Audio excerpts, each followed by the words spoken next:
What's going on? What's going on? Everyone who's actually listening to this podcast right now. First of all, guys, welcome to the Nikhil Sai Show, which is hosted by me, the Nikhil Sai. And guess what's going on today?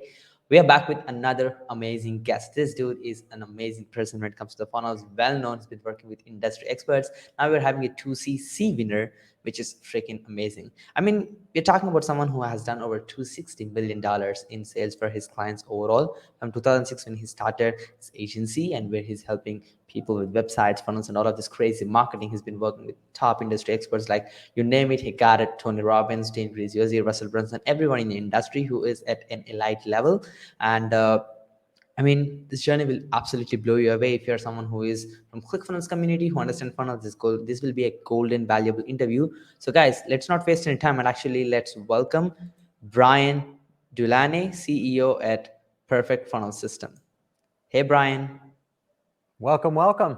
Great to be here with you today. Absolutely. Thank you so much for making our time for this quick podcast, Bryan. And to mention, guys, Bryan is one of the very first two Comma Club winners, very first two Comma X winners, and very first two CC winners as well. So he's been very deeply, inside the ClickFunnels community. And to mention, he's one of the top affiliates of ClickFunnels, where he has generated over $500,000 in ClickFunnels commission, just like that, which is freaking awesome. Bryan, thanks for joining us today. Yeah, it's great to be here with you. Looking forward to the conversation. Yeah, absolutely, brother. And I've given like a quick backdrop of what you have done, but we would love to go through like a backstory. Like, how did all of this crazy journey started for you, Bryan? Yeah, so, without being here for hours, which we could be here if I went through my whole journey, I grew up, my great-grandfather was an inventor, and then my dad was an entrepreneur, brought together buyers and sellers in the supply chain technology industry. Literally, companies became billion-dollar brands because of my dad and his show. Wow. And so I was able to be raised in that environment, which was amazing. I was always an entrepreneur, though. I mean, as a little kid, even at 3, I one night unscrewed every screw in the crib, and my parents found me on the floor the next morning. And I swear I must have said, in that moment, I said, I'm never going to be put in a box again. And that just goes to speak to really who I am. But fast forward, I was going on a journey to figure out, like, what am I going to do with my life? This was back in college. I was at Liberty University, trying to figure out my purpose, my plan, how I was going to monetize how I was going to make money, how I was going to provide for my family, how I was going to build the life of my dreams, and how I was going to serve people. And I kind of stumbled into internet marketing. I stumbled into it through a challenge where it was about how to make your first dollar online in 30 days by being an affiliate. And literally, I signed up. It was $1. I signed up, and over the course of 7 days, my first 7 days from buying my domain name to launching it, I had an email that came through that said you made a sale, and it was set for $750. Wow. And that became real for me. It became even more real when I showed it up, show up in my PayPal account, right? But that's when it became real. And then I went on a journey and went really deep on how can I reproduce this every day? And then how can I reproduce this 10 times a day and so forth, right? Because I figured if I can do this, I was pretty part-time. I mean, it was, a couple hours of work. I was like, man, if I could do this every day, I'd make $250,000 a year part-time, not have the confines of being stuck in a dead-end job, and have freedom. And so that's what drove me to go deeper. And then really early on, I realized that I didn't get my second-degree black belt in Taekwondo by watching YouTube videos. Like, that's ridiculous, right? I had a sensei for 7 years to get my second-degree black belt in Taekwondo. I had to show up at the dojo 3 days a week, and I had to, I did competitions, and I went through tests and all types of challenges through, getting my second-degree black belt. And so I'm so grateful that I had that realization early on, because a lot of people never come to that conclusion that they can do it all themselves, or they got to go like study everything and learn everything and know everything before they ever get started. And so I'm grateful that I didn't do that. I did do a lot of studying and researching, and I bought books and attended events and bought courses, and I did all of that. But what really changed the game and made this internet marketing journey predictable and repeatable for me was when I found a mentor. And so I found a mentor. He was out of Australia at the time, and he was doing multiple 6 figures a month, serving clients between 6 to 10,000 a month range, and then also making 6 figures a month as an affiliate, supporting and promoting other people's stuff. So I loved his model, and in fact, he didn't even have a coaching program. He had a bonus for one of his products he was promoting as an affiliate, and I got a free hour call with him. And the call was so good. I said, "Hey man, would you be interested in coaching me? Like, I need mentorship. I need coaching. I need more of this hour. Like, the hour was great, but I need more of these type of calls." He's like, "Well, I don't do that. Like, I don't have that. That's not my business." Like, I'm like, "Well, like, here's $5,000. Like, let's make it a part of your business. And I just want a couple hours of your time, and I'll be good." And mind you, at the time, this was a stretch for me. I was living on student debt, and I was making $15 an hour part-time as a personal trainer, enough to like buy clothes, dinners, and have a little bit of fun. Like, nothing groundbreaking at all. I had a little bit of affiliate success, but it wasn't repeatable or reproducible at all. So I needed this help. I mean, it was dramatic. And from that advice, I got on consulting calls with him, and he said, "Listen, do this, follow, do this, do that, do this, do that, do this, do that." I followed his advice and literally launched a campaign with $500, and I made 20,000 in sales, 10,000 in commissions in 3 days. And in that moment, I was like, okay, I figured it out. I literally quit I was working on my MBA, oddly enough, working on my degree in entrepreneurship. And the reason I was doing that was because I was trying to delay the inevitable student loan debt. So at that moment, I was like, you know what? I don't need that anymore. I'm making more than my business teachers in my MBA are making in months. I made that happen in 3 days, very part-time. So that's what, I quit my MBA. I fired my teachers, I always say. And then I went full-time in my business and went really deep on mastering affiliate marketing. And then from there, I ended up starting a service model, because people ask me like, "Hey, can you do that for my business?" It's like, "Well, I don't know. Okay, I guess I can. I do it for people as an affiliate. And when I sell stuff, I make money."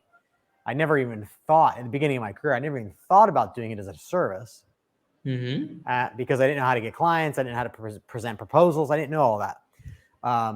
But very quickly, I landed my first client with the help of my mentor, and it was an $8,000 a month contract, and we helped that company do over 20 million in that year. And so that's what really got me into the game a lot deeper, was both being an affiliate and then also servicing others.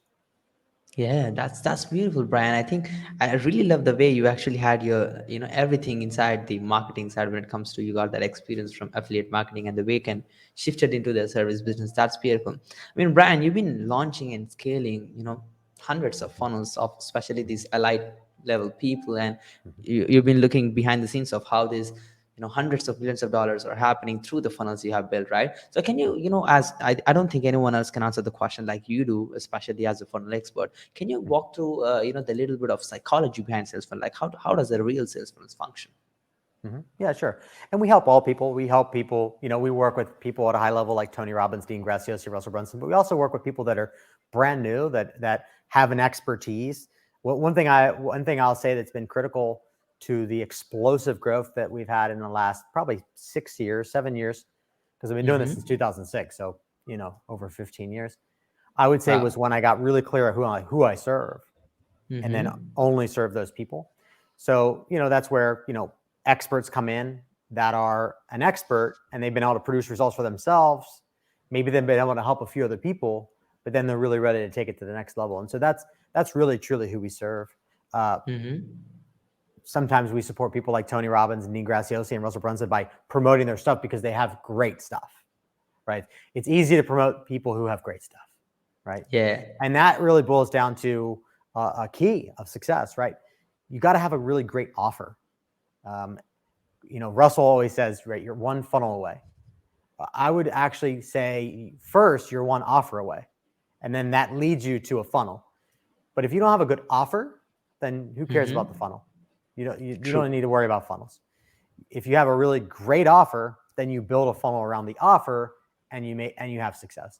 A sales funnel, to go back to the original question, is really a process. In my view, I created what's called a perfect funnel system. And what that is it's a way of capturing leads, converting sales, and creating a tribe and a community of raving fans.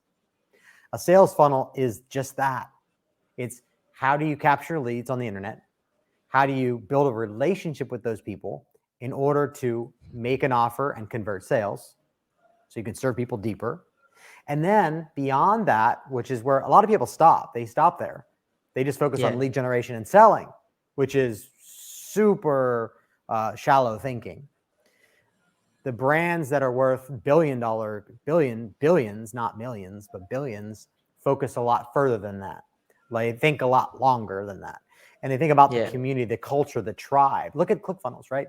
I mean, I've known Russell for over a decade now, before he started ClickFunnels. And, you know, what's the difference between ClickFunnels and a lot of other funnel platforms? Well, a lot of other funnel platforms haven't been able to produce 120 million a year like he has, right? They haven't had evaluations of $500 million, right? What is the unique differentiation? I think a lot of it has to do with the tribe, the community, the culture. Yep. Where a lot of the other brands focus on lead acquisition and conversion. So they're just focused on traffic and conversion versus thinking about the lifetime value of the customer and thinking about the tribe, the culture, the success of that culture. So I think that, kudos to Russell for that, because he's done such a great job. And it's really not just Russell, it's Dave, it's the whole crew. I mean, there's over 200 employees over there. It's the whole crew. And that's really a really important point. Russell, about 3 years into ClickFunnels, he realized that only about less than 1% of the people in his community were actually doing over $1 million through a funnel. And I believe he had an epiphany. And that was when he said, it's not about what, and it's not about how, it's about who. Who's in your corner helping you? He said, I didn't build ClickFunnels by myself. That's ludicrous. I've got over 200 employees that help me, that helped us to get to where we are. Right. And so I want you to think about that as you're listening to this today. It's not about what and how. You can have all the head knowledge, but not have the results and the outcome and the impact. Yeah. And if you try to do everything yourself, you're likely not going to be successful. You'll likely fail, and you'll likely take yourself out of the game. I've seen a lot of people take themselves out of the game for a number of reasons, but that's definitely one of them. And once you realize that, okay, who's on my team? Whether it's in your team in terms of employment, whether you hire people, bring them in, or you align yourself with agencies and people that are the best in the world at what they do, and combine it with what you're great at. That's the recipe for success. I've built literally over 20 brands that have done anywhere from over $1 million, so $1 million, 10 million, 25 million plus. The common denominator of that, in fact, I was just recording an episode for the podcast today about the 11 common denominators there. One of them is that they didn't try to do it themselves. They realized that to get to where they want to go, they need other people at the table that are smarter than them. Kind of like Henry Ford, right? Henry Ford, when challenged about his intelligence, said, I have a row of push buttons on my desk that I can call on the person that I need to answer that silly question at any time I want. Which showed his intelligence. Yeah. Right. Absolutely. I think that's all about getting resourceful with the people you have. Maybe you hire them, maybe you have in their team, maybe you create a partnership, but that's how leader things. Thank you for that quick answer, Bryan. Let's get to the next question. I mean, you've been launching hundreds of sales funnels, so you certainly know like how things can go wrong, especially launching sales funnels, right? So can you talk a little bit more about like what most funnels have wrong, like what most people do wrong when it comes to launching a sales funnel? I think most people, there's a lot of things that can go wrong. It's big doors swing on small hinges. So it's usually a lot of little things that add up to what creates the problem. I think if you're going to, though, kind of zoom out, at a stealth bomber perspective, which is 50,000, they typically fly at 50,000 feet elevation. You look at that level down, I think it's really about the campaign. What's the core message? What's the core hook that stands out in the marketplace or blends in, right? I think most campaigns don't stand out and they don't resonate deeply with an ideal audience because most people don't know who their ideal audience is on a deep level. They very, very superficially know. I mean, I've done over 500 private one-on-one sessions where I spend a day with people to map out a 7- and 8-figure business. And I would say 99% of the time, those people have no clue on a deep level who they serve. Wow, And that's insane. that's a problem. That's a problem, because how do you message an audience that you don't know? Right? So Pretty think hard. about social media, and most of the time we're scrolling, and whatever catches our attention is what commands us to stop and pay attention. So at a high level, campaigns that don't work don't cause you to stop and don't capture your attention. Most campaigns that aren't successful aren't captivating the attention, aren't causing the user to stop in their tracks and go deeper. Now, as the constant process is always, what are the narratives you're sending out into the market? What is the core message behind your campaigns? What's the hooks that are getting people to stop in their tracks and go deeper, right? And Yep. literally just by making a few adjustments in just your headline alone, we've seen dramatic campaign shifts where we might be doing a 22% opt-in rate, or where we flip it to 50% opt-in rates by just the change of a headline. Wow. So like I said, it's not always these big glaring issues like the aesthetics are terrible. In fact, aesthetics don't actually matter in the grand scheme of things as it relates to a funnel as much as you would think it would. I know and have friends that have, over $10 million businesses that have really bad looking funnels, and you would look at it and you would say, that aesthetic is trash. Like, that's disgusting. You'd be like, there's no way this thing that produces revenue. Meanwhile, they're some of the most successful marketers in the entire space. So it's not always such an easy as just to say, well, if you improve your brand, you improve everything, because that's not true. It really boils down to what's the campaign narrative that you're sending out, and what's getting people to stop, or what's getting people to go deeper. Did you know that 40% of people that look at a website or a landing page, 40% of people that they'll look at the headline and decide whether they're going to stay and go deeper or leave based on the headline alone? 40%. Wow. So I would say that headline is really important. Yeah. That's a very important critical component. Yep, absolutely, Brian. I mean, guys who are listening right now, we are talking to the top 1% of the experts in the marketing field entirely. And you know what's wrong? What's going wrong in your business? It's your messaging. So make sure that your messaging is always on point whenever it comes to ads, funnels, your core offer. Make sure your messaging is on point and it's hitting your right audience, because you can't scale up or you can't have success without the right messaging. Pretty awesome, Brian. And Brian, I mean, when we look at your company, that's where we see like the perfect funnel system. So you've been like doing the perfect funnels over and over and over repeatably, consistently for all of your clients and in your businesses too, right? So can you kind of walk us through the kind of system you actually have, like how to actually launch a perfect funnel system? How does that look like? Well, typically it's a number of things, right? So it's, a perfect funnel system is really a philosophy of capturing leads, converting sales, and creating a tribe and community of raving fans. And it's a step-by-step process. In terms of launching a perfect funnel system, for me and the people that I serve, it's not one thing. It's not one funnel.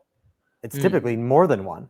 It's typically a brand, and it's typically a website, and it's typically funnels, like a webinar or a challenge or a book or a summit or some type of campaign that allows us to capture leads and develop a deeper relationship by adding value.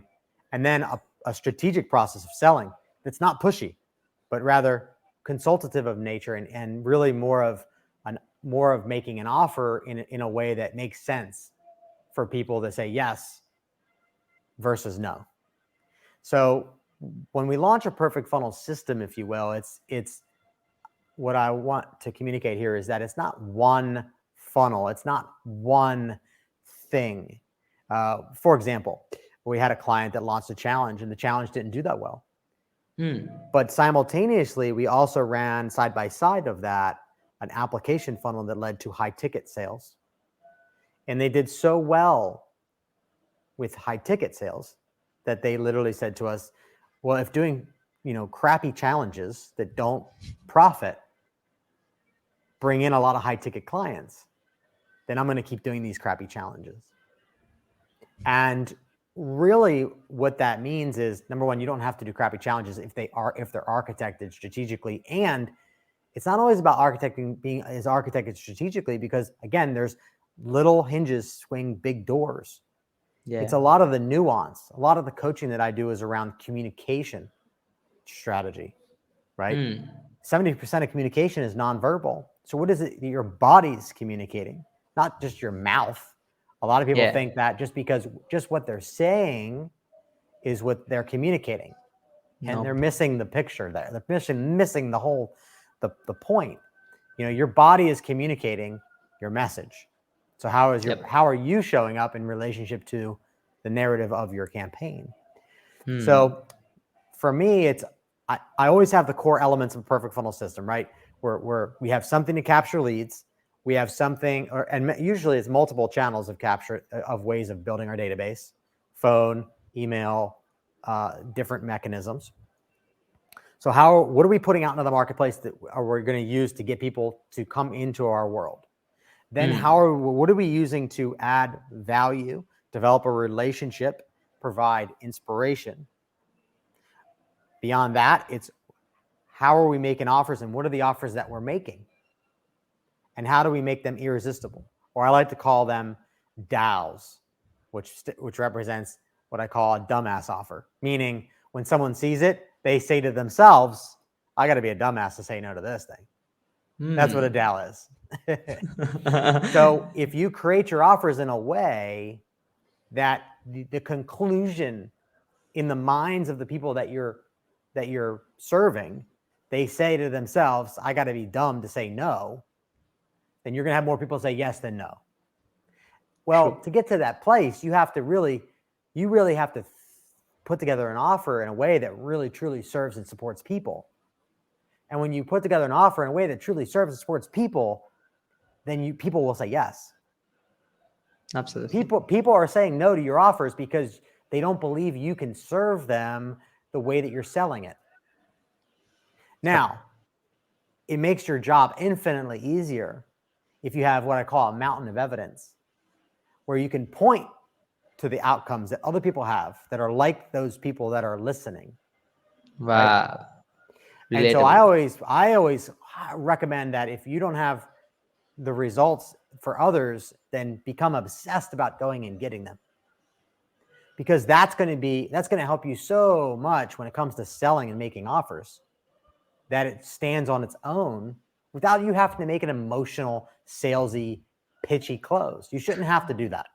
Okay, that's old school. That's very old school, low level thinking. We want to elevate your consciousness here.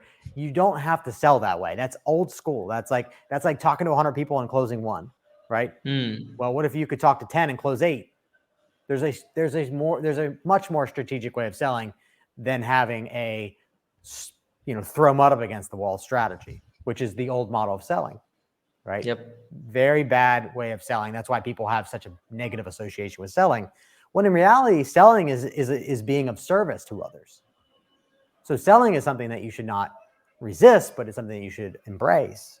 Because if you truly care about the outcomes that you are promising and the outcomes of your people, then you're doing them a service by making that offer. And I think when you sell it that way, from that perspective, selling becomes a lot easier. So from selling, then what's the journey you take them through fulfillment to then create them into and turn them into a raving fan who shout to the rooftop about what you do and send you more people.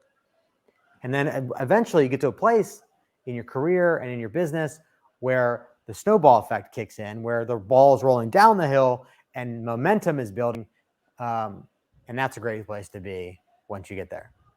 Yeah, absolutely, Brian. I think that's a beautifully articulated, and the way you actually demonstrated how offers are really important when it comes to the business. Because if you have like a really great offer which can serve the right people, I mean, you don't even need a fancy funnel. All you could say is, you go on a Facebook Live, you say that, hey, this is my PayPal, send me if you're okay, and the offer is really good, they'll pay you, right? So yeah, that's on point, brother. Thank you so much. And Brian, let's get to the next question. I'm pretty curious and excited to hear this answer. So, I mean, as a service agency too, I mean, I understand that you come from an affiliate marketing background and you jump into services and you've been scaling through that roof, right? So, how did you manage to scale over multiple eight figures as a service agency? Like, how did you actually manage that scale? How was the journey along the way?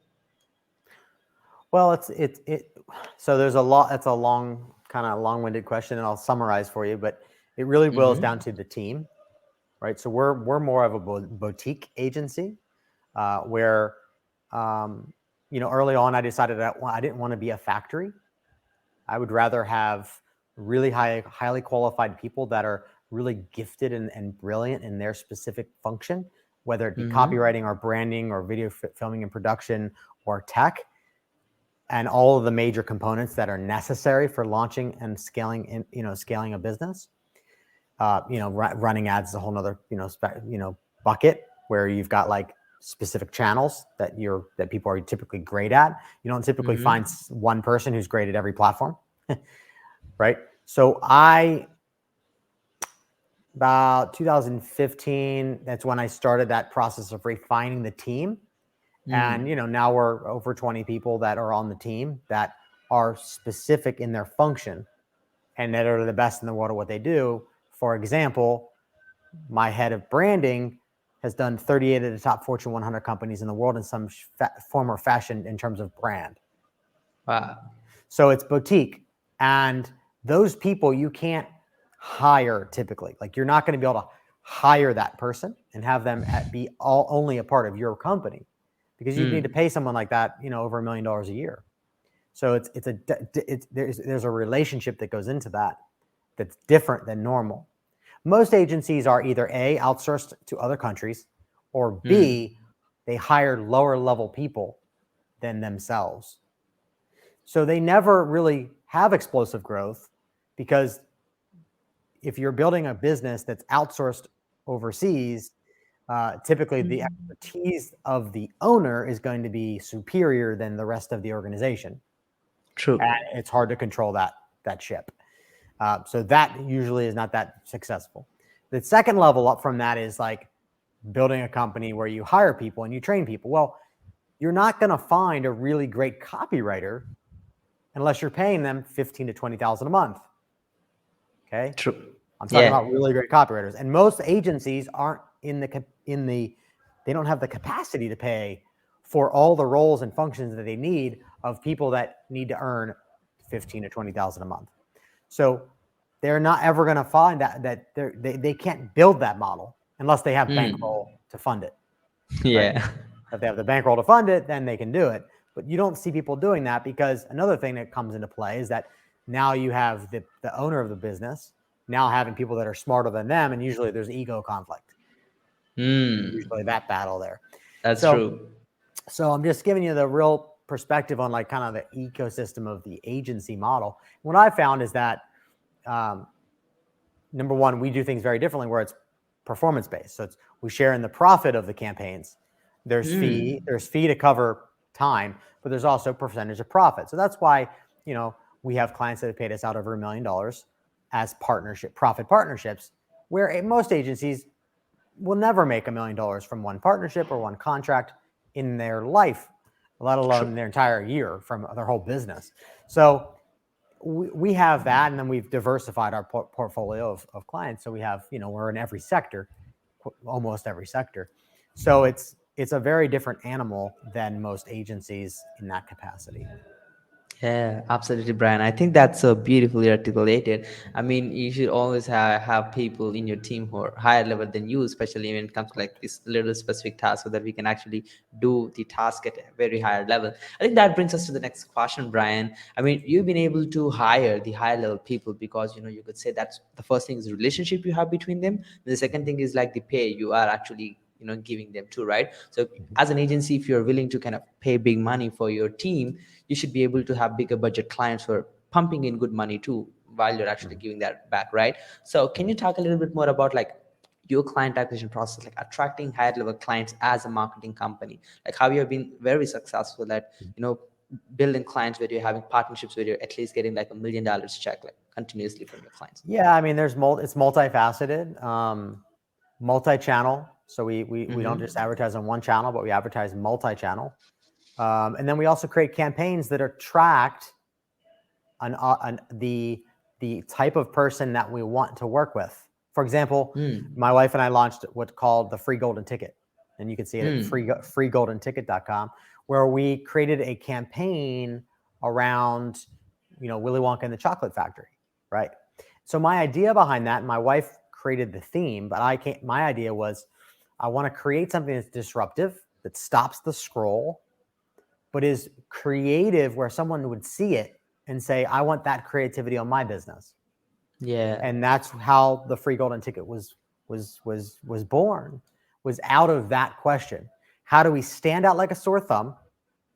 And two, how do we infuse creativity where the people that we serve would say, I want that creativity on my business? And it was very successful. Campaign still runs to this day. Wow. It's based on, it's a USB drive with some of our award-winning funnels, emails, and scripts that have generated 7 and 8 figures. And people get to download them after they put the hard drive in their computer, and they can see and model success. They can see what a successful funnel and campaign looks like under the hood. That was the whole concept.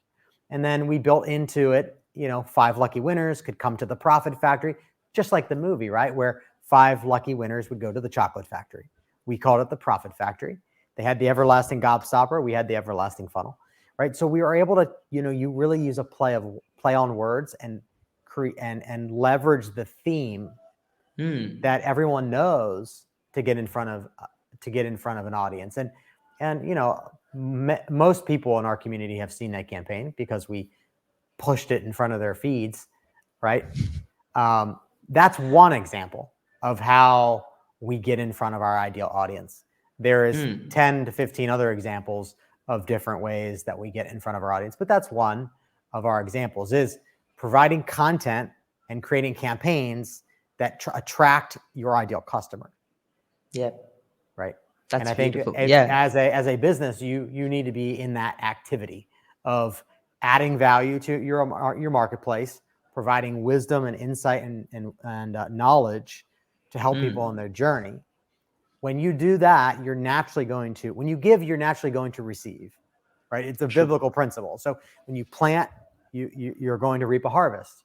Now, depending on what you plant is based on what you're going to reap. So when you plant good seeds, then you're going to reap a good harvest. And what you're putting out into the marketplace, whether it be advertising or content, what you're putting out and how you're serving is going to dictate how you're going to attract those different types of people that you're serving. For me, in the last decade, literally, I haven't had our whole entire business has been attraction marketing. So it's based on putting messages out rather than pushing messages, like going door to door, going to events, or pushing messages into people's message boards or whatever, right? Push marketing has its place, right? Pushing direct mail into mailboxes is a push marketing concept. Whereas pull marketing is you send messages out to attract people to you who they raise their hand and say, I want to do business with this person, or I want to do business with this team. Yeah. Okay. If you don't, in my opinion, you don't have a business unless you're able to stand on your own and attract people to you. True. And that's where you have to figure out for you. And it should be different and unique than anyone in your marketplace. That's why it's important to ask this question. How are you better, different, and unique than anyone in your market? And you should be able to answer that really quickly. How are you different, better, and unique than anyone in your marketplace? Yeah. And then you use that as a way of bringing people to you based on those strengths that you have. You lead with that. That's a selling advantage, right? But you first have to know, how are you better, different, unique than anyone else in your market? So you have to study your competitors and know how you're better than they are. Now, the way that I've always done is I always led with proving it, right? So that's why we have so many awards and have, at this point generated over 300 million for our clients and partners in our own campaigns. Wow. It's by having a mountain of evidence. The mountain of evidence just naturally pulls people in because they True. want that result. So Yeah. I always say this, the self-education industry is exploding from 400 million a day to $1 billion a day by 2025. That's Forbes.com has said that statistic. Okay, so that's not a Wow. random statistic. So by 2025, it's going to grow to $1 billion a day. Now think about that. Why is that? Well, traditional education, quite frankly, is broken at best. Yeah. Okay, unless you're going to be a neurosurgeon or attorney. Okay, but most cases, traditional educational path, people go to school, they get a degree to then get a job, and it's general, or it's not even related to what they went to get a degree for, which is even worse. So they just spent, $100 grand or 150 grand getting a degree to have a job, to get stuck in a dead end job that they're going to be miserable with. That's a broken model, in my opinion. True. For me, I never wanted to be stuck in that box. Coming out of college, I realized there's no job that's going to pay me $1 million a year. It's just not going to happen. Like, with my degree, it's not going to happen. There was no path there. So I had to become an entrepreneur. The second reason why I believe that self-education is exploding to $1 billion a day is because trial and error doesn't work either. People realize that, trial and error is great, but do you have the ability to withstand the storm of trial and error? Can you take the blows and the hits of trial and error? Do you have the budget to hang with trial and error? Most people don't. Most people fold like a deck chair.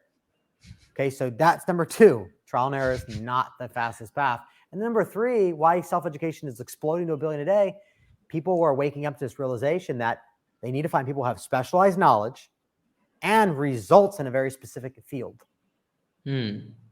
So think about that for yourself as you're listening to this. What are the results that you have in your life or business that other people are envious of or want? If you have desirable outcomes and experiences and results for your life and the life of those you serve, other people will pay you for that. Easy. Yeah. And it's real simple. So I would say you want to embrace the results that you've been able to produce in your experience of life and business. And then you want to leverage the results that you've been able to help other people reproduce. Yeah, absolutely, Brian. I mean, very well answered. I mean, this is dumping in a lot of value and gold for all the people who are listening. Appreciate that, brother. Thank you so much, Brian. Really getting so much value out of it. We need to re-listen and kind of take notes and start implementing this into our businesses. Like freaking awesome stuff, Brian. Let's get to the next question, brother. I mean, you've been like one of the most cutting edge marketing agencies in the entire world, right? So can you talk a little bit more about like your tech stack? How does that look like tools you use to manage your clients' projects for productivity? Yeah, I mean, we use all types of stuff. So we use Slack, we use Basecamp. I've been using Basecamp for over a decade. So we use Basecamp pretty heavily in our business. Wow. Love the platform. It does take some getting used to in the beginning, like everything does, right? I mean, everything that's new is going to take some getting used to. For some things, we use Slack for certain teams. And then other things, we use Basecamp. Primarily use Basecamp, and then Slack is a secondary tool. So that's kind of how we run the operations of the business. And then teams are involved in respective brands and respective campaigns. Outside of that, we use a whole slew of different technologies, from email to tech to funnels to messaging. I mean, there's a huge stack of different types of tools and software we use. There's no one fits all platform. The reality is that there's nothing that solves every problem. Unfortunately, you have to do some duct taping. It's a heck of a lot better than when I started. It's actually a heck of a lot better than even in 2013 when we were using other inferior platforms than ClickFunnels. I've been happy with, and I'm looking forward to ClickFunnels 2.0, which I'll be interviewing Russell about here in December. But I'm really happy that they're continuing to advance the development of that platform to make it better for everyone. True. So to answer your question, we use a lot of tech for technology in terms of running and managing our teams. It's primarily Basecamp or Slack, and we also use Voxer for higher level communication in terms of like chat. So we use Voxer, we use Zoom calls, but we use Voxer because sometimes you could type a message and it doesn't get interpreted the right way. right? Yeah. Or you're not sure how to ask it, right? So I give my clients and partners the flexibility to be able to use another channel to be able to voice rather than sending me a voicemail or jumping on a call, right? When we're in development cycles, we're typically in the 30, 60, or 90-day process, and we've got to be, firing on all cylinders, right? True. And so you can't get on a Zoom call every time you need to answer a question. It's True. Yeah. not productive. The other thing we do is really important is we applied the concept of decades into days, which is a model that Tony Robbins mastered, which is Tony Robbins does most of his transformational work in the course of 4 days. That's how we build out campaigns with partners and clients. We'll do what we call content workshops, where we spend 3 to 4 days together and we are creating collectively as a group. That's what I have found that moves the needle more than anything else. Rather than getting on Zoom calls for an hour, 2 hours here, there, actually being physically together, there's a different dynamic that happens when we're in the presence of one another. It's different. There's a tangible difference, and so that's the way that I prefer to work, is that in that immersive environment where we're just everybody's solely focused on the task at hand, and you are able to eliminate every other thing that gets in the way, the obstacle that gets in the way, or the distraction, right? The text messages, the Facebook messages, this, that, and the next thing. Yeah. And you can just focus, right? And I think focus is vital for success. I've had many clients where they know the businesses that we have, and they know the partnerships we have, and they know the team that we have, and they understand that we're busy. And I've had many of them say, where we're, in a content workshop, we're spending 3 days together, 4 days together, whatever it might be, whatever they need. And they say, man, you haven't looked at your cell phone once. You haven't checked your email. You're so present. How is that possible? And it's like, well, that's why I do it this way, is because we need you and I need us to be present, just like we're present here that I am with you. I'm not checking my phone. I'm not looking at something else that's going on. We're having a conversation and we're talking about the topic at hand. And then when we're done, we can move on and go on to our day. Right. Yeah, absolutely. I think that's like the best productive way to kind of get stuff done, especially working with clients and having the output which you desire. That's beautiful, Brian. Let's get to the next question, brother. You've been like a 9-figure entrepreneur who's done over $300 million for your clients, and you combine. How does your daily routine for the success looks like? Like, do you personally follow routines? I do. I created what I call my morning rhythms. I'm not going to have time to go into that right now, but I have 6 specific things that I do when I wake up in the morning, most mornings. And a lot of it has to do with gratitude and state shifting to get into the right vibration, is what I say. But I call them morning rhythms. And so I believe that how you start your day is how the day takes shape, it takes form. And I think it's vitally important. I served Tony Robbins back 2013 at one of his major events, and I was a runner for him, actually. And one of the things we had to do is we had to go pack up his room in New York, where his event was in Jersey. It was one of the most amazing blessings that I had the opportunity to do, because when I was packing his room up to get everything back, a buddy of mine and I were doing that, and I saw he had a piece of paper and he had written out his morning rhythms, what I call morning rhythms. He might call rituals, but he had them written out and he filled them in, and he had that and he filled it in. And so to think, I think it's really important that as we lead, we practice what we preach and we preach what we practice.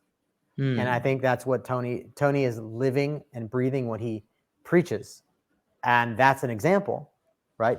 Most people might think, oh yeah, well, Tony says that, but does he actually do it? Well, I'm actually a testament to him doing it, and it was impressive, right? It was actually pretty awesome to see him still doing that activity of printing a piece of paper and writing in how many minutes he did the rebounder, for example, which he does. Wow. Or throat therapy, because he's, exhausted his voice, his voice box over the years.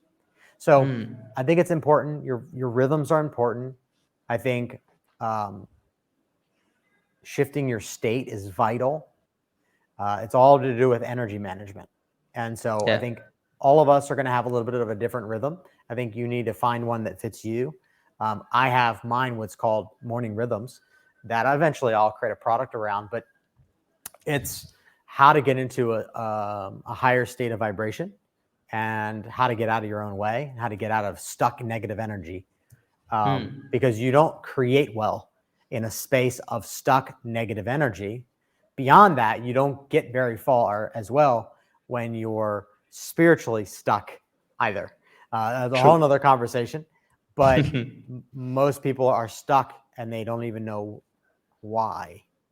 And a lot of that has to do with energy. A lot of that also has to do with spiritual things as well. True. So Yeah. We're very looking a whole forward nother for your conversation, but yeah, yeah, morning we're quite rituals are looking vital. forward for your routines. Yes. Yeah, absolutely, brother. We are definitely excited to be a part of your upcoming products, which is going to be around your routines, and I would love to. Our audience would love to go deep into that. And Brian, you've been one of those people who kind of see like, MBA is not my thing. I'm an entrepreneur, and you jump off, right? So, what will be a number one suggestion if there is an opportunity to go back and suggest a 20-year-old to yourself? What will be a number one suggestion for yourself or someone who's just getting started?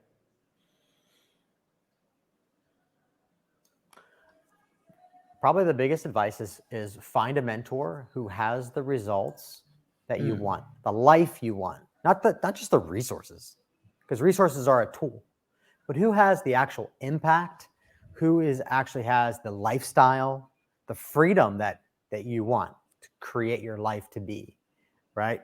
I knew that I didn't want a life where I was stressed out, working 120 hours a week, and never have time to spend with my family.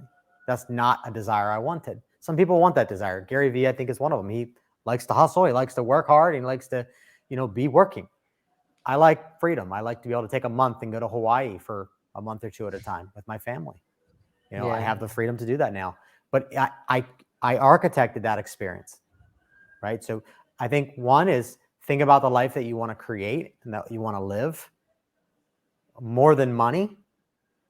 And I want to think deeper than that, think impact, and think what's the impact of the work that you do, and how does that ripple out into other people's lives.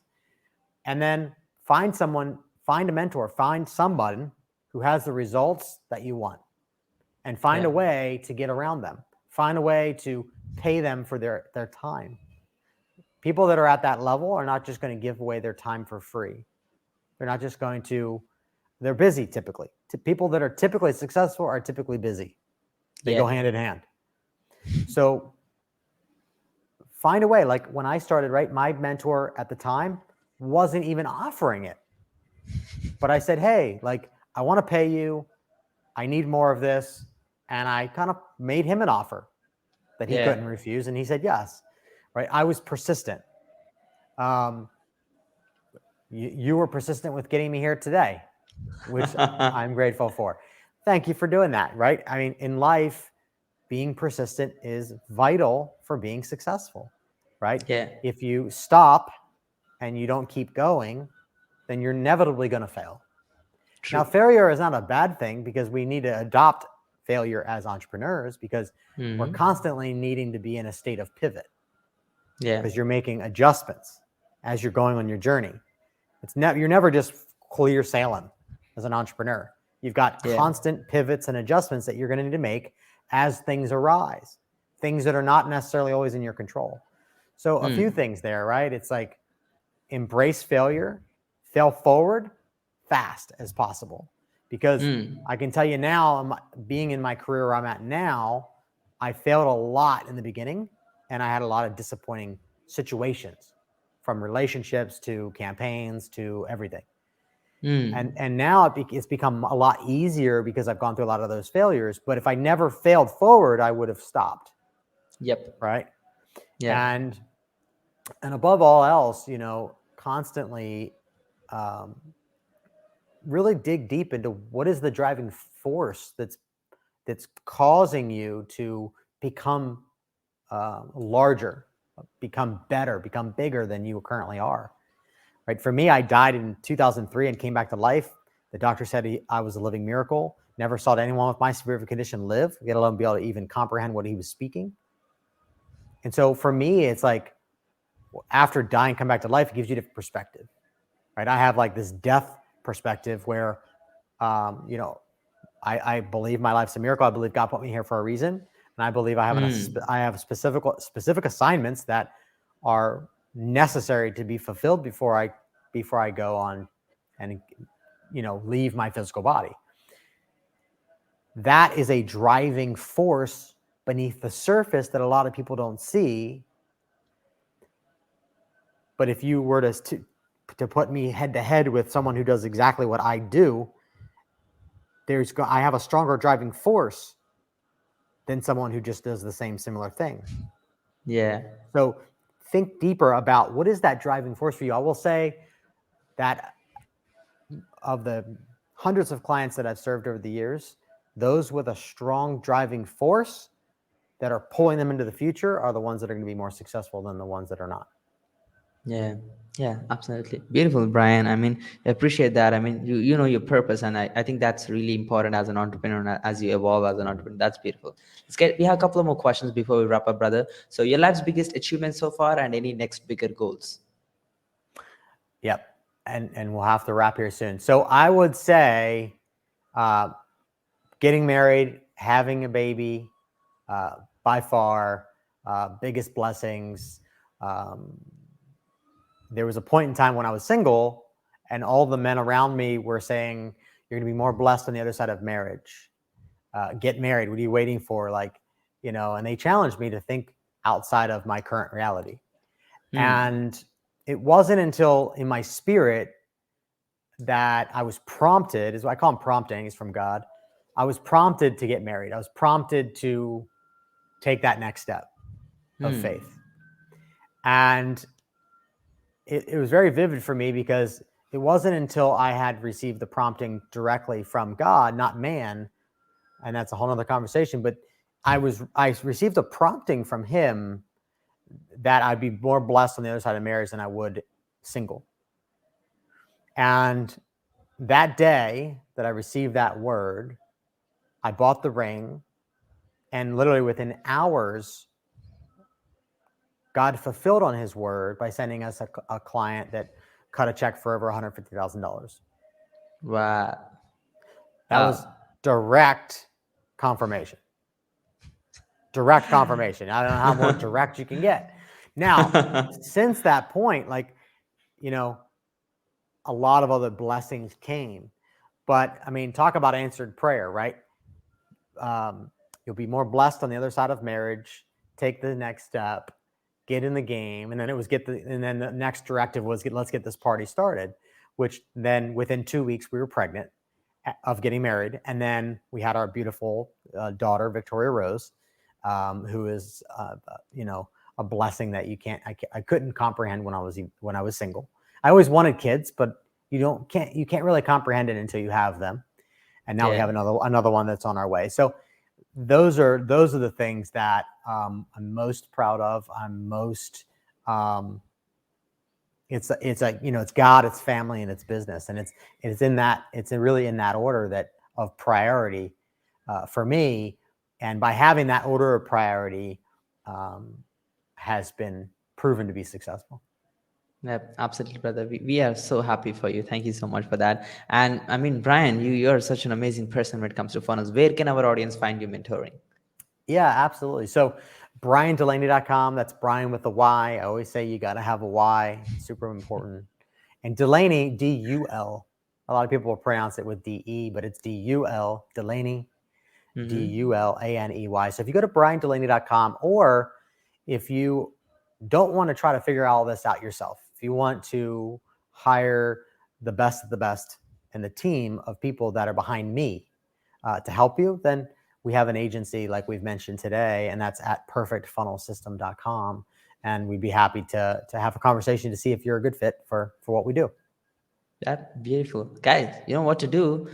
Get in touch with Brian and you'll definitely have good times. I mean, that's a beautiful articulation, Brian. We really love and enjoy the value you have actually dropped here. Any last word before we conclude the total podcast session for today? Any last words? Yep.